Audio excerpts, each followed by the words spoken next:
Chers amis, la semaine dernière, Jésus nous appelait à veiller, veiller car nous ne savons ni le jour ni l'heure.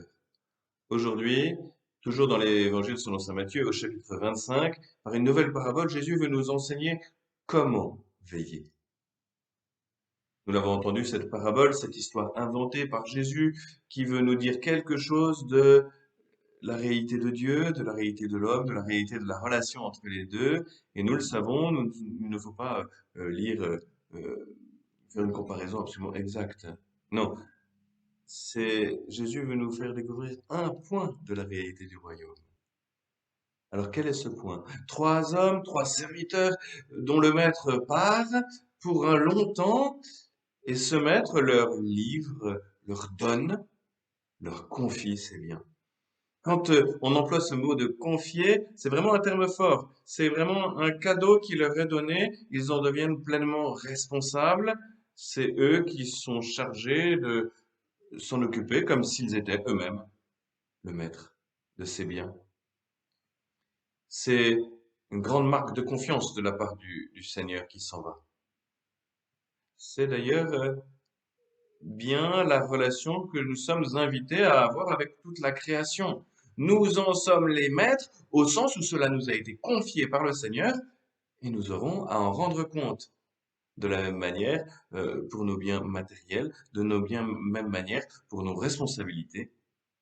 Tout cela est nôtre, oui, mais nous en aurons toujours à en rendre compte à plus grand que nous, à ce Seigneur qui aujourd'hui n'est pas aux affaires, mais qui nous a confié la mission d'assurer cette affaire pour lui. Voilà, trois serviteurs qui, ayant reçu ces biens, eh bien, se mettent au travail. En tout cas, les deux premiers. Ils ont reçu chacun selon leur capacité. Certains ont reçu 5 talents, d'autres 2, le troisième 1 talent. Un talent, c'est 25 kilos d'argent. C'est pas rien. C'est-à-dire que même celui qui a reçu moins que les autres, il a reçu beaucoup. Cette immense richesse qu'ils ont reçue, eh bien, les deux premiers décident de se mettre au travail, de prendre des risques, et ils font fructifier ce bien. Et lorsque le maître revient, vous l'avez entendu, quelle joie dans la bouche de Jésus, bon et fidèle serviteur, entre dans la joie de ton Seigneur.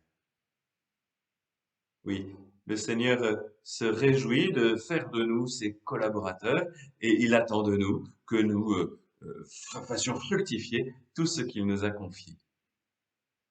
Et puis, il y a ce troisième serviteur. Ce troisième serviteur, d'abord, pourquoi est-ce qu'il se fait gronder? Non pas parce qu'il n'a pas ramené d'argent, même pas parce qu'il a perdu de l'argent, il n'en a pas perdu d'ailleurs. Non, parce qu'il ne s'est pas mis au travail. Serviteur paresseux et mauvais.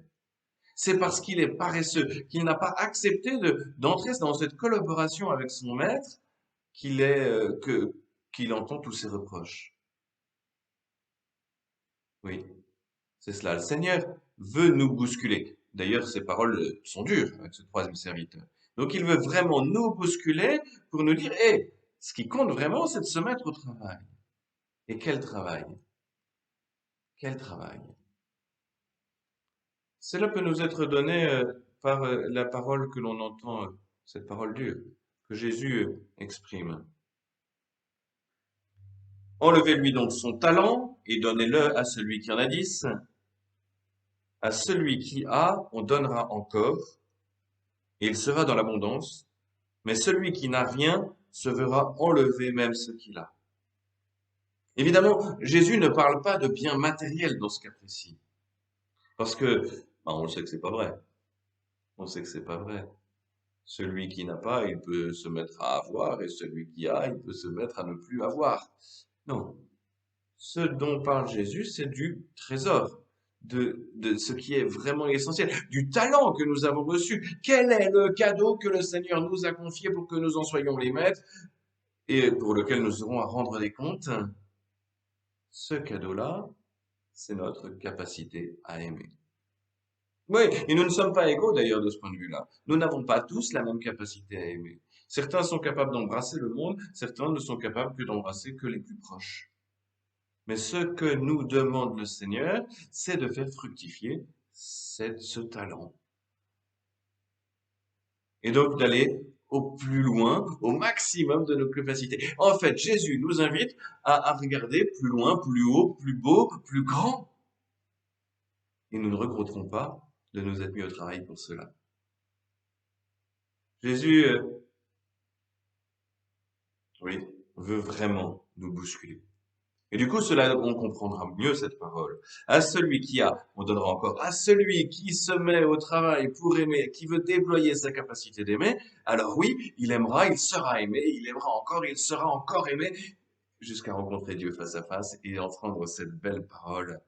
Très bien, serviteur bon et fidèle, entre dans la joie de ton Seigneur. Et à l'inverse, celui qui n'a rien se verra enlever même ce qu'il a. Celui qui a choisi de ne pas aimer, celui qui a choisi de ne pas faire fructifier son talent, eh bien, va entrer dans un cercle vicieux. Ce cercle vicieux qu'on appelle la solitude, qui entraîne la solitude. En fait, c'est l'enfer. C'est l'enfer. Être seul. Et on l'entend, jetez-le dans les ténèbres extérieures, là il y aura des pleurs et des grincements dedans. Ce n'est pas Jésus qui va nous chasser du paradis, de la vision de Dieu, non, c'est notre égoïsme, notre enfermement sur nous-mêmes qui va nous empêcher de profiter de la seule chose qui compte, de voir Dieu en face et d'être pleinement vivant, de nous laisser aimer par le Seigneur, de l'aimer en retour, de regarder les autres, de les aimer et de nous laisser aimer. Car c'est cela le but de nos vies, aimer et nous laisser aimer. C'est cela le plus grand trésor que nous ayons. Alors, faisons-le fructifier.